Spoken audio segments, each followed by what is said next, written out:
As we have more and more episodes of this podcast, it's been really interesting to have the breadth of guests that we have. And I think that this episode of In Search Of has a really strong one. We covered everything from data transparency to people and process to technology being a barrier instead of a bridge. I think that you'll really like this one. I know that I did. I had a lot of takeaways from it. Give it a listen and let us know what you think.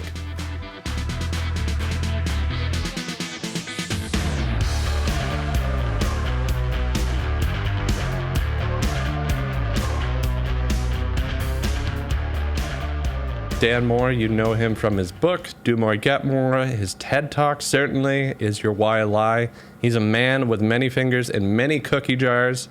NADA, 20 groups, the PASH circuit. Dan, thank you for joining us on this episode of In Search Of. Thanks so much. Glad to be here. And in the hot seat in Texas, we've got Zach Billings. He's a nerd, but we love him. Welcome, Zach. It's definitely hotter where Dan lives in Arizona, but thanks for having me. Dan, in your TED Talk, you ask us a pretty haunting question. It was haunting to me after watching your TED Talk several times and then having some pretty deep questions about myself. Is your why a lie? In the car business, is it a lie for a dealer to say they are data-driven if they don't even have the admin login to their own ad accounts? Ooh, that's a great way to start this. I think we lie about data a lot. I think we lie about the word attribution. There's so many lies, myths, gremlins, creatures, whichever way you want to spin it. But we're inundated with data. And I think we manipulate it to tell a narrative or make ourselves feel good more so than taking data to make actionable decisions. Zach, as a data architect / nerd, do you find frequently dealers who think that they own their whole digital house, but actually they're just a high-priced tenant for their lead providers? Beyond that, I think that ownership of data is sort of an afterthought in the typical ecosystem, and it's more an issue of, do we even understand what data we need to possess and own and be paying attention to? I think, agree with Dan, attribution is a long way away from from realistically what we're actually talking about when we talk about measurement and looking at marketing and what's working, what's not. I think my follow-up question to Dan was going to be, what would data look like that's actionable? Ooh, that's a fun one. I think on the actionable side of data, first and foremost, we start with we've gotten overcomplicated and we've got to go back to simplicity. So from a dealership, are you selling and servicing more cars? Let's start with yes or no. No. Okay, cool. Let's work backwards. People, process. How are we working those opportunities that come in? Who's working those opportunities come in? And what kind of outcome are we getting? Then take that next, John, into the marketing, right? Are we truly getting opportunities? Meaning, is it a text, a chat, a form fill, a click to call? Is it real, tangible, or is it mythical illusion? Also, too, the biggest trick bag that we're starting to lose into, and Zach, I know I'll get a chuckle out of you this one. A long, long time ago, in a far-off galaxy, there was a commentary about having frame-ins on a website was the worst thing you could possibly do ever known to man. And here we are in 2026 with more frame-ins than we can shake a tree at. Mm-hmm. One of the greatest ones is digital retailing. It's taking over SRPs, VDPs. It is basically becoming the website, and it is the black hole of data. Because the marketing company is going to get banged up for not producing leads, but the top converting source on a website is going to be fill in the blank. Yep. Digital retailing solution that whisks you off site or is an iframe in and doesn't allow for event firing. It's a multi-step process. Dan, what is your opinion on digital retailing as a whole? It's interesting to me. I would say going back to COVID, it was the perfect timing to the perfect storm and helped level the playing field against the Carvana rise. So I think that kind of cut Carvana off at the legs. It created an equal playing field. Now, here we are, 2026. I think it's a different animal. I think that we're missing an opportunity, again, which we commonly do, is we're answering questions on how we feel and building technology on how we feel. We are not doing it to how the consumer feels. So in talking to several dealers and going to 20 groups, I always pose this question of like, hey, so in your dealership, what's your percentage of people that just pay cash and buy the car or people that finance or lease? And obviously we know the answer is generally higher into the finance or lease. I'm like, okay, so you need a digital retailing tool, or does the consumer just need to understand, does it fit in their monthly payment? Mm-hmm. So do we just need a payment range more so on that SRP or VDP, depending on where you want to play? I think we get too hung up on this far-reaching deal more so than understanding what is it the consumer really wants. And quite frankly, unfortunately for dealers, thanks to the OEM, you have programs. And in those programs, you can never compete against a Carvana or a CarMax or a Tesla or whatever, because you cannot have a unified platform that can create a unified customer experience, because you are required to use a multitude of tools that will never talk to each other. And yet we still play this game of, yeah, we can do this. No, you can't. Sorry. I mean, there's a huge disconnect in the customer experience because of all these non-talking components. I mean, we're arguing about data. No one can. It's sad the dealer doesn't even own their data. To your point about like even talking about reporting, which led into this whole can of worms we're about to open. Who owns the data is the million-dollar question. And then the unfortunate side is it isn't the dealer, which is a wow to me. In the talk of CDP and the talk of all this nonsense, the customer, the dealer still doesn't own their data. I think recently I read a study that something like 90% of customers who had given their information to a digital retailing tool, when they end up at the dealership, have to provide that information all over again. 100%. There's a fall off there. I mean, there are so many different fall offs in the experience, and different convenience points. I mean, put it to you this way, from a convenience standpoint, I have to, if I go on KBB and I want to have someone buy my car, I put my information in there. I get hit up by as many dealers that are in a localized area, all of them wanting to come to my house, even though I had to upload photos, do all of the work.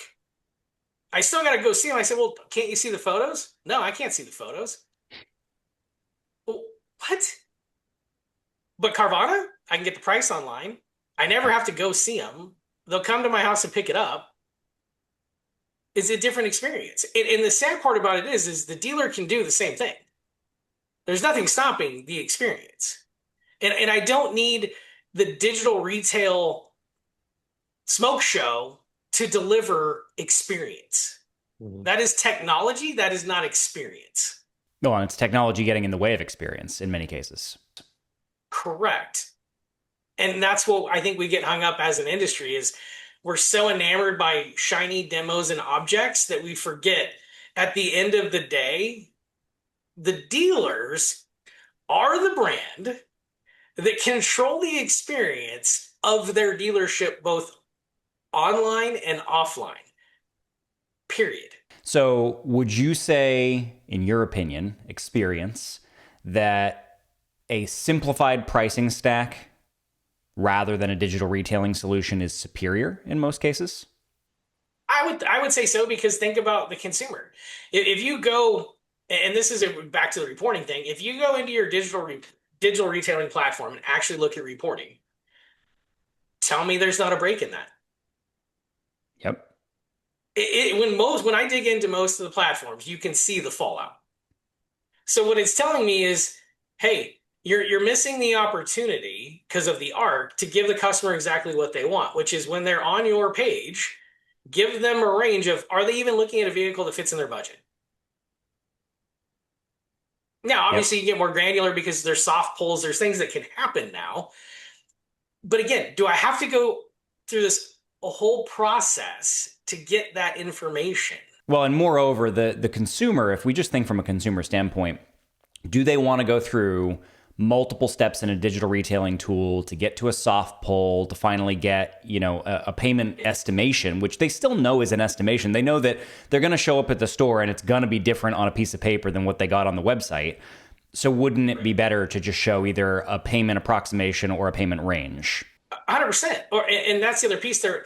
If anybody goes through like the actual Carvana experience, there's no digital retailing. There's no nuance. It is a seamless thing. Once you let's say you have you want them to buy your car. So you go online, you fill out the information, it comes back with that number. That number is already ingrained to every car you look at, deducting your trade number off everything. You can go in and do a soft pull and it'll give you more of a ballpark payment range. And again, you're still in the experience. It's no different than being on a dealer's VDP page. It's still, you're not going some nuance. It's in the actual platform. And so I'm curious, like, as to why website providers haven't dialed this in. It's their own native platform. They could create a much better experience. But we're into a whole different can of worms there, which is why haven't the mainstream website platforms done, I don't know, much of anything to modernize around the current shopping environment, current technologies that are at the some forefront. have to some extent. Like DEP does a good job on that side. Again, and then I feel bad because then, website provider be like, well, why aren't I on this podcast? Why can't I defend myself? Listen, I hear you. You're stuck with the OEM mandate, so you have to offer this thing in a box. Yep. That's the base level of what you really offer. So I get all the pain points. I still point back upstream. Can we just demolish this smoke show known as the OEM certified program and just create a universal playing field that allows any provider to come in, follow the brand standards and move on and create a better experience for the consumer and a more fair experience for the dealer to get competitive technology. I obviously end up in a lot of conversations around AI search and that, not to go down too big a rabbit hole with that, but everyone's so focused on schema markup this and schema markup that. And everyone's asking, well, why aren't the website vendors doing it? And the first thing I will pose back in that is, why should they? And, you've got OEM friction potentially, but also you've got development friction that is very real that they have to deal with. And they have to weigh, what is the downstream cost to the dealer if we do a whole big development project versus what is the benefit of doing that thing? And the benefit to them in the moment would be people stop yelling at them saying, why isn't my schema markup better? But the funny nuance with all of that is that it's actually debatable if schema markup improvement would materially change anything for the better. So they've got this massive development cost that will eventually get down to the dealer because all costs are passed downstream. And I would say in their defense, it's debatable if there's a benefit to the dealer for the cost that would end up being incurred in the long run. Well, and you bring up a good point there, Zach. I mean, you talk about schema markup and the fact of does it really weigh or not? Well, according to, 20 million other people that don't know much about digital marketing but do because they're experts, this is the land that we fight. I mean, think about it. How many... So I mean, again, we're all entering the land of geo SEO and AI, and we're having all this fun conversation. How many people are going to get it wrong, put a bad taste in the dealer's mouth, and the people that do it right are going to have to work 5 times as hard to earn that trust, show that result, and they're going to have to defend it at every turn because some knucklehead went in for a wallet grab that didn't even do the job right, but smoke showed it because it demoed nice. And here we are. And that's pretty much our problem that we have in the space. There are people that do good work, and there are people that don't. And then somewhere in between, there's a consultant that thinks they know everything. So we're in this weird vicious cycle, and it's trying to cut through that noise and get to results. 100%. So results are we selling and servicing more cars? And there's some truth in that, in the sense of the dealer has a role in it too. It's not just, hey, I get to go hang this hat on somebody. No, it's like you got to play the same game, because when you go into it, one of the conversations many people don't have in this realm is, let's talk about the inventory. Mm-hmm. If you're not talking about the bell of the ball that makes things happen, we can sit there and say, you can tell me you want to sell 150 cars a month, but if you're only stocking 56, how do we get to 150? 100%. And again, that's a very, wide analogy, but there's a lot of truth in that because the more and more I dig into this, it's no different than the OEM report that goes into front of a GM. Oh, you're down 20%. This guy's kicking your butt. You're number 5 in the district. You were number 1, getting your head peeled off. Then that goes back into the dealership before even looking at your inventory and going, the guy that's up in the number 1 spot just got a huge lift in flooring because he built a new point, whatever the case may be, could be a new point. And you are actually down inventory wise 20%. So there's your 20%. Had nothing to do with your team, had nothing to do with your marketing. Your inventory had everything to do with the problem. But we forgot about that. We went over here. Yeah, inventory volume is one of the great gates, great limiters to all other forms of success. You know, you can throw all the money in the world at your marketing, and you're fighting an uphill battle if your competitor, as you said, just got a big a big influx of inventory, or you just sold out of it. I had a dealer who, when the tariff scare kind of popped up a year ago, they started denying inventory from the OEM because they were thinking they were going to get stuck with it. You know how much downstream damage that did over a period of time, right? Because it takes a long time to work that problem out. Now you've got fewer trade-ins coming from fewer units sold. I mean, it was amazing how big a problem that was. You're going to take more crap inventory because you're desperate. Mm-hmm. Yep. So there's always a consequence to any action, good, bad, or indifferent. So I always say, you got to think it through. And a lot of dealers are like, okay, fine, so I don't have inventory. Why am I doing marketing? Well, it's a good question. What kind of marketing are you doing? Because at the end of the day, you're still a brand. You are in essence Amazon. You're selling a different brands. Could be, again, new, used, different makes, models. So you at the end of the day are the brand. What's your brand? The brand isn't $199 a month, zero money down. $199 a month isn't these holiday specials and graphics and 27, spinning rotators on your homepage.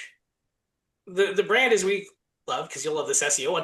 The brand isn't, some SEO copy that says we're, family owned and operated for 50 years, right? So we have to get into more of these strategic conversations and less of the tactic conversation. So have we culturally in this vertical forgotten that we're dealing with human beings as customers? Have we just nailed everything down to it's just a lead? It's just another number coming through my CRM. Have we forgotten that in the end there's a human being walking through this door who's looking to make the second largest purchase of their life and thinking about the needs and the desires of that human being and making sure that we're serving them? You're not wrong. And what I would add is one little other critical element to that. Mm-hmm. When you really look at marketing, a large portion of the marketing dollars are spent for a dealer to buy themselves out of operational inefficiencies. Hmm. So they. And what I mean by that is right back to what you said, the word lead. Yeah. When we are not checking, the number one critical mass to any dealership is not marketing. It is people and process. It is the people that are working those opportunities. And it is the process in which you work those opportunities that will define success. And what I mean by that is, for example, a lot of dealers, and we've seen this like on the dealer funnel side, looking at text messaging, looking at lead sources, is an OEM lead comes in and most people don't even want to touch it. Oh, they're garbage. They never close. They're not an opportunity. Again, got smart, bumped our head. We really understand and we pre-qualified everything. So to some extent, you're right. It's human. What we've done is, as humans, we know everything and we are pre-qualifying opportunities coming in and saying this isn't or this is. So we'll dismiss an OEM lead. And that's where technology can come in and provide a value, meaning AI doesn't have those problems. So it's just, hey, everything that comes in here, I want to talk to, and I'm going to keep talking to, because I don't know any different.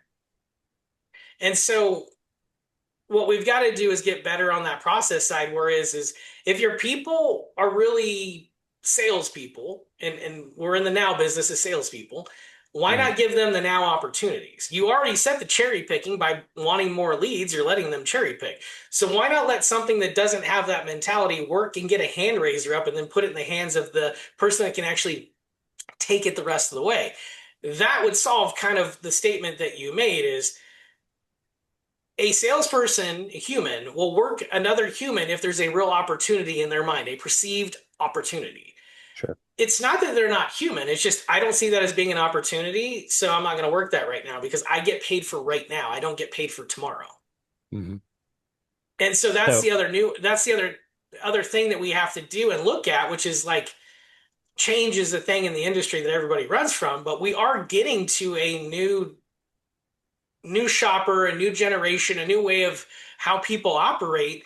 And we also had a very life altering event called COVID that put perspective of humans of how they think, and we haven't adjusted to it, meaning time is critical to any human being. Time is that most critical thing. We have to respect it. We have to have clarity as to what to expect when you come do business with us, right? Hmm. There's an essence to anybody that travels a lot. They want status. Why? Because you want that special treatment. You want to bypass things. You want to have an experience. So when you look at all these things that are happening and the way people are doing, and the fact that we are a country of convenience and becoming so more and more, how is the car buying process becoming the game of experience? If we get to that, which I mean, go look at Tesla and what they do, it's experience and making it easy. Carvana, same thing. CarMax was early on in that, but Carvana's accelerated past where CarMax was, as well as Tesla. And we're looking at those things. And again, this goes back to the word attribution I said earlier is people look at Tesla and go, electric cars. That was not Tesla's program. That's the way us as an industry looked at Tesla. That wasn't Tesla's model. Hmm. It was technology. Because everything in that car, they get you in at a reasonable price and then they rack you up in subscription. It was a technology play because technology builds more money. That's why they're valued the way they are. And they haven't sold nearly the volume of cars of Ford or Chevy or GM. They weren't in the game of selling cars. They're in the game of technology. So when we're looking at Carvana is in the game of experience. So car dealers have to rethink what game are you in for the long haul? And you've got to pick a line. You can't the way that we've been doing things to some extent, yes, offers and things like that do have short bursts of success. And in certain areas, it's still a way of life, but that's not everywhere. And to your point, well, are you really connecting with the human experience and asking those questions to better your mousetrap? and the universal underlying truism, whether you're in an offer market or a different kind of market, is either way, the more convenient experience, the more consumer aligned experience is going to disproportionately win if you're doing it better than the other guys. You build your own brand and you have an experience, people are going to come to you. They're going to seek you out. I mean, well, we laugh, right? We all know about, I mean, Disney, I talk about it all the time. Like, Disney's the greatest point of selling it as all. People pay a premium to go be happy at Disney, regardless of the fact of whether or not those parents are happy. Someone's happy, and they pay for that experience. And no matter how much that price keeps going up, people complain about it, but they still pay it. Why? Experience. There's magic in it. And if you're not studying those things, no different than reading the book Unreasonable Hospitality. There is a lot to learn from hospitality and experience. And it separates you from the common thing that we suffer as an industry. We talk about price. Why is it we talk about price so much? Because we haven't instilled value. In the absence of value, your only conversation is a race to the bottom on price. Now, where do you think value, right, and convenience and all of that comes into the conversation when you're trying to win a customer for the first time? Certainly in retention of the customer, be it service or come back, repeat business on sales, it matters tremendously. How do you get the value conversation to the forefront when the customer is entering the website looking for selection and price? So I love that question. And I'm going to ask a question back. So we're at a conference and we're going to go to dinner tonight. How do you pick the best restaurant? Reviews, Mm, menu, what else? um, available reservations. Okay. Right. So a couple things. Reviews, right? You're going to Yeah. see availability, which again, okay, inventory. I'm going to see availability. What is it I Yeah. want? Availability. I'm going to look at reviews, but then I'm also going to go to my network and ask questions too. Yeah. Hey, you guys are coming out to DMSC. It's in Arizona. Who are you calling and asking for, hey, where should we go in Arizona? Right? You're going to Yep. make that phone call and be like, hey, Dan, like, where's a good place to take some of our clients? Oh, here. Yep. So again, there's this model, and that's where I think marketing, and again, Gary Vaynerchuk called this one like eons ago when he just talked about like, hey, take some of your marketing dollars and use it on the people that have already bought from you, that are a vocal note to people about you. They live in your Mm. area. They're telling people about your experience and the experience they had. So if they're saying, hey, I'm looking for a new car, well, if you haven't gone to ABC Motors, I mean, I got to tell you, I bought several cars there. I serviced there. The team's phenomenal. Go see my guy, Dave. He's amazing. He'll take good care of you. I'll text him right now. You do that. I mean, we do that in the industry. I mean, I text and went down to Bell Lexus and got a car for my wife. It was a easy experience. Why? Because it's relationships. And again, if you want to talk about data, the one data piece that most people don't pull in their dealership is if you go back and look over 2, 3, 5 years in your DMS, the total number of customers that you've sold, what is the percentage of those customers that have never done business with you? What's that percentage? When you get that percentage, you've answered your own question. We know where it's at. It's a high percentage of they've already done business with you. You've just failed to connect with them because you treated them like a new customer every single time. To your point, the unreasonable hospitality is a great read on this note. That's the way that you treat them when they're in. That's the extra 5% can be really impactful when it comes to building a loyal customer. And a loyal customer is someone who hopefully comes back to an individual, but to your point, also recommends people from outside. So your point is it's not just about trying to chase price or availability. It's about treating people in a way that they become referral resources and they talk to their network and bring people in from a value standpoint. Jane says to John, hey, I'm thinking about buying a car in casual conversation. And John goes, oh, you've got to go see my guy, Dan. He's the best. They've got a ton of selection. And even if it's not the same brand, this is the guy I trust. So you get Jane's business without ever having to be out in front with digital marketing. Correct. And that's on the customer side. Now, if you take your own employees and you turn them into advocates, that's a whole nother piece. Mm-hmm. I mean, we know that the average person has, call it 300 to 500 connections on social media. If they're talking about your business, the odds of you winning business go up exponentially. And they're in your house. And we still don't leverage that.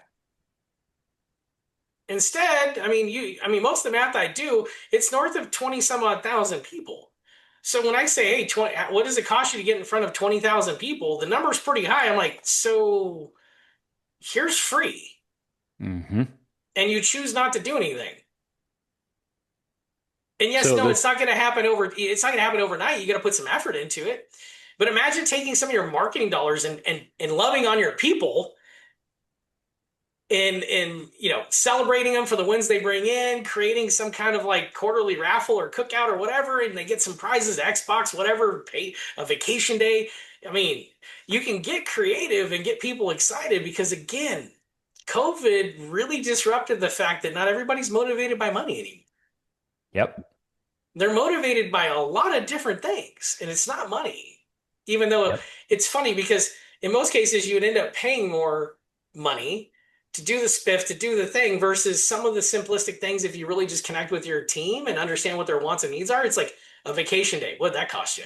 Yep. Well, and now we're talking about a rewire of traditional auto retail thinking, right? Because now we have to think in terms of, well, I want to give this person some more flexibility. And it's like, well, but we're wired around a, whatever it is, 6-day week. And it's difficult to back off that belief and think that just throwing money at the problem is the only way to look at it. I agree that you've got to diversify that thinking.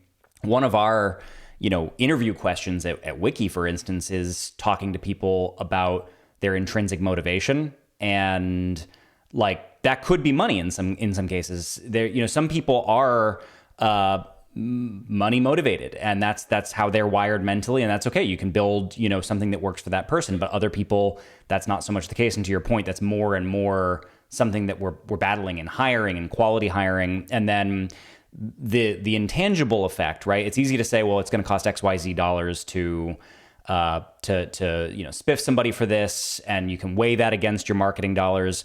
But what is the intangible value of morale and what that does to the feeling that people have when they come into the dealership, right? When the employees are by and large happy and by and large are enjoying their experience working for that dealership, you feel it in the showroom, you feel it in the service department. When you're in for an oil change, you can tell that there's a more upbeat vibe. And there's a radical difference from one store to the next. I don't buy at just one particular store. I've bought from clients, I've bought from non-clients. We bought my wife's last vehicle from a non-client, and there's just such a huge difference. And you can tell when you've got a happy, gelled environment versus, ooh, nobody's really thrilled here. Correct, 100%. You can say yes, and you can see that whether you're buying, whether you're walking into a dealership and just interacting with people. I mean, time and time again, when I'm out at a dealership, I go interact with people because I want to get the vibe of that dealership. I mean, if you're doing marketing or you're doing things, you've got to understand the mechanics because no dealer's alike. And if you understand that and you have a good understanding of it, you can really tailor things to make a positive outcome happen.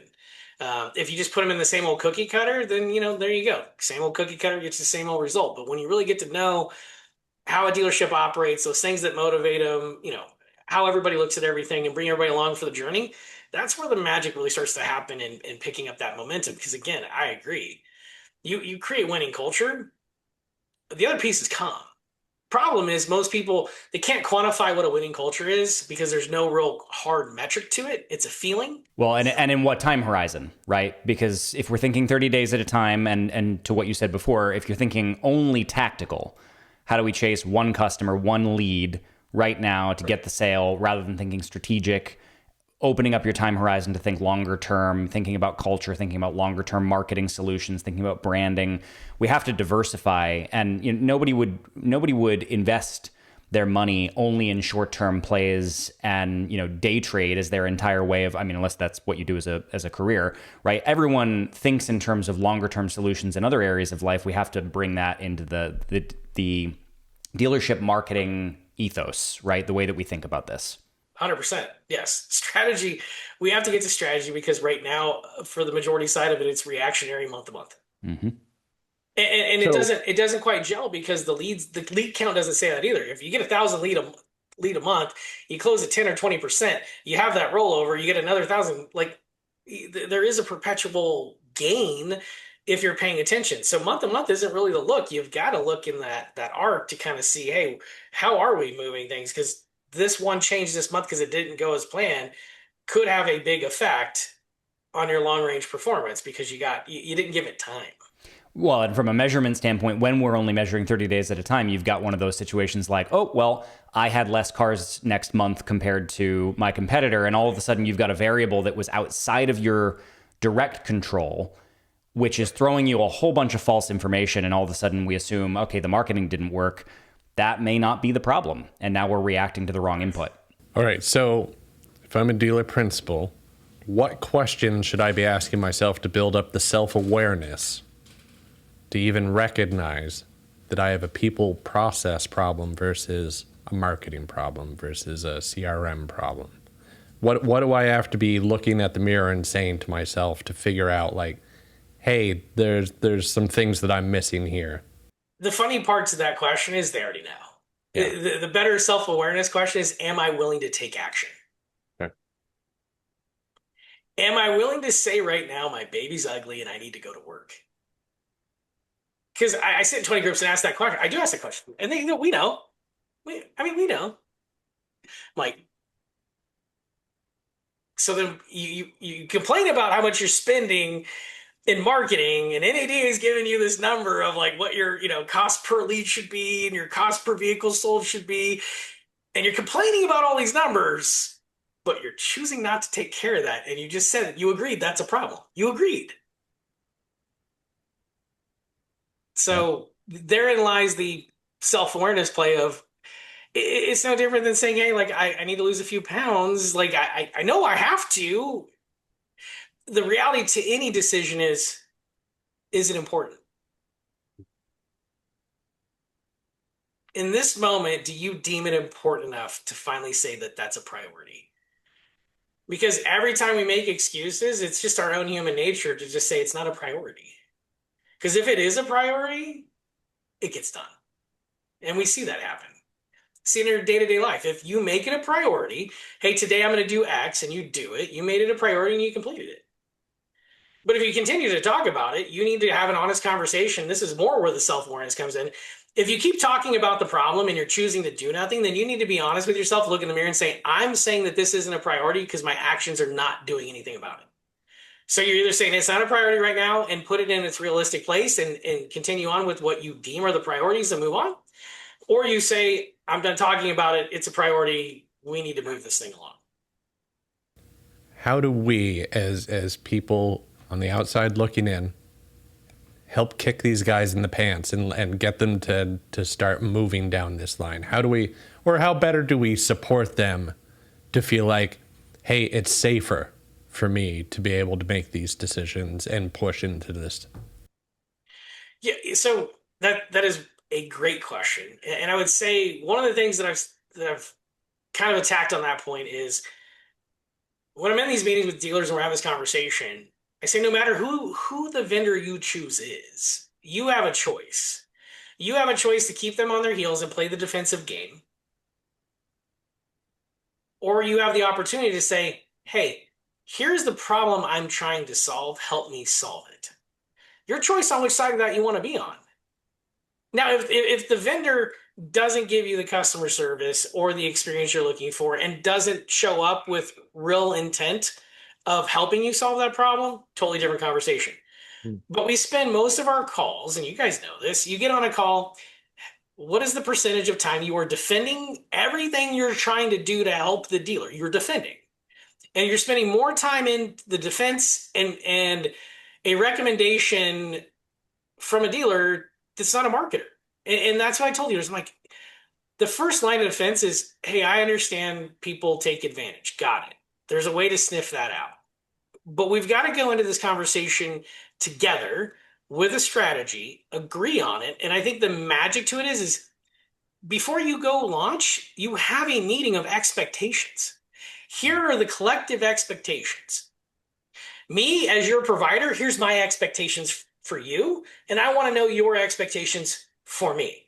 Can we agree on these? Yes. Cool. Now we have ground. It's not a guess as we move things along anymore because we had this conversation. We both have respect. We've set the expectations, the ground rules, and the way that we're going to operate together. If there's something you have a question on or you don't know, I'm going to provide you that information.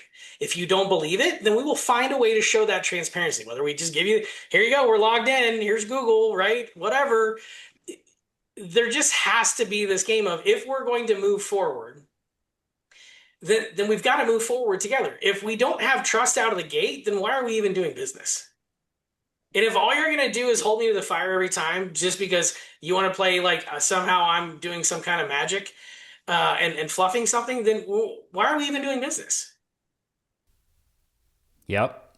Hey, we all want the money, right? We want the business. But at what point is it mutually disruptive? They're not going to sell any more cars, and we're not going to be doing our best work because we're at this point of friction. Mm-hmm. And that's where we've got to changes in industry on both sides. Yeah. Vendors got to be really transparent and straightforward with how do you operate, what's your means of making money, so on and so forth. Dealer needs to be straightforward with, we know you don't know everything about marketing, nor should you. You're selling your dealership. Your job is to run your business, and you don't need to be a marketing expert. But we need to have an honest conversation about where those lines are so that we can work effectively together. Yeah. Trust is what's in between that. 100%. It's so clear, the difference in the relationships where there's, the two parties are clearly on the opposite side of the table. And there's always some degree of finger pointing that ends up there. It creates a huge inefficiency. And to your point, you have to have a trustworthy vendor who actually, is willing to bring the transparency required to make sure that everyone's clear on the fact that we are, accomplishing whatever was agreed upon at the beginning, that everyone should have, been clear on. But as that progresses, right, those conversations where it's always knives out lead to so much inefficiency. And I can definitely say from experience that our dealers who, take that approach of, hey, here's a problem that I'm running into, help me figure out how to solve it. We as vendors move heaven and earth for those kinds of dealers because we're having a collaborative conversation. We're working together on the same team to try to help each other to solve problems. And, we get motivated to do that. I've seen so many other vendors who get excited about working with dealers that are trusting, but of course verify, but trusting and willing to collaborate. Trust right? but verify should be the mantra. Trust but verify. Hey, I'm going to trust you, but I want to verify. So when I ask you questions, I'm not attacking. I just want to verify. It is your opportunity as my vendor to ask me the question. What is it that you're not seeing that has you in this position or feeling this way? What is it we're not giving you or telling you or showing you that has you feeling this way? I want to make sure that I solve that for you. Yeah, so some of that is, number one, the vendors have to invest in their own people in the same way that we're sitting here pointing fingers at the dealers and say, hey guys, you need to invest in your people. Vendors have to do the same thing to enable their people to do the best work in the most transparent, candid way they possibly can. Typically, that makes it more expensive. And, I keep hearing, we keep circling back on the same ideas. Like, a lot of these problems we have are because nobody took the first step to begin with. We have things that are tacked onto websites because the websites weren't doing the job to begin with. We end up with technology tools stacked on top of other things because the original tool didn't do the thing that we needed it to. We got more people invested into every phone call because that first person didn't do all the things that they needed to. It seems like the smartest, bravest thing we can do is to take a step back, take a look at the overall ecosystem of what we've got going on, walk it all the way back to the very beginning, and making sure that initial foundational item is right. But it's so hard to walk all that back. You've got so much momentum, money spent, contracts that are already signed. Pride's certainly a big one. You can throw that rock at me, Zach, for sure. But and also there's fear. There's fear of making a change, and what if it doesn't work out? What if I do all these things and it turns out I was wrong? Well, I would rather lean into the fear than lean into the regret of doing nothing. Sure. And I think that's just, that's the essence of it all. Is yes, fear is inevitable, but fear is temporary. Regret, no, it's forever. You think Blockbuster has some regret? I bet you there's an executive there that's haunted on the daily, wherever they may be. There is a haunting factor of having to hear. Think about this. How many people bring up Blockbuster and Netflix? Imagine having to live that for the rest of your life. Yep. Yeah. Because you were in fear of your ego or your pride or whatever of saying, "Ooh, they might have a better mousetrap." And you had the opportunity to take that on. Be like, hey, we're gonna gobble this up and we're in the game again. No, we don't need to do that. Think about all these different companies that had the opportunity to get out in front, just embrace the fear. Yep. If they had, where would they be today? And so many of the best products and companies aren't necessarily the ones who innovated a new thing. It's willingness to be able to say, someone else has got the better mousetrap. Let's adopt that. Let's lean into it. Let's do it better than they did it, or than others can do it, and bring our unique flair to it. And as businesses, as business operators and owners, we need to be able to say, well, a way of doing things that I'm not currently doing today has merit. Let me think about how I can engage in that. Whether that's a change in culture, whether that's a change in internal priorities, or whether that's let me try something new on the marketing front that comes with a little bit of risk, that perhaps that could be wasted money. But to your point, better say whoops than regret not having tried. And that's it. And I also think too is it's not about doing it 100%. It's not about building the Taj Mahal. It's about taking a minimal viable step and trying something. And then learning along the way, getting those feedback indicators and continuing to build and progress on it. Because we never have it right. That's why I always like minimal viable. What is that minimal viable thing I can do today to head in the right direction? And how can I keep building on it? Because nothing will ever be done. That sounds like a fantastic homework assignment for anybody watching or listening to this. Like, what is the minimum viable step I can take towards the goal I have on the horizon? Dan, really, really appreciate you coming on and chatting with us. After watching your TED Talk so many times and reading all the things that you post, I had a pretty good sense of who you are, but this conversation really solidifies. It's like, no, there's a reason why like a lot of people listen to Dan Moore. Great conversationalist, a lot of really strong points. I think if anybody was looking to have a big takeaway from this conversation, is be brave enough to take that first step. There it is.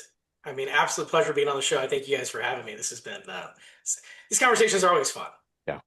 This has been In Search Of, a Real Conversations in Automotive podcast, hosted by Dave Estey and Zach Billings of Wikimotive.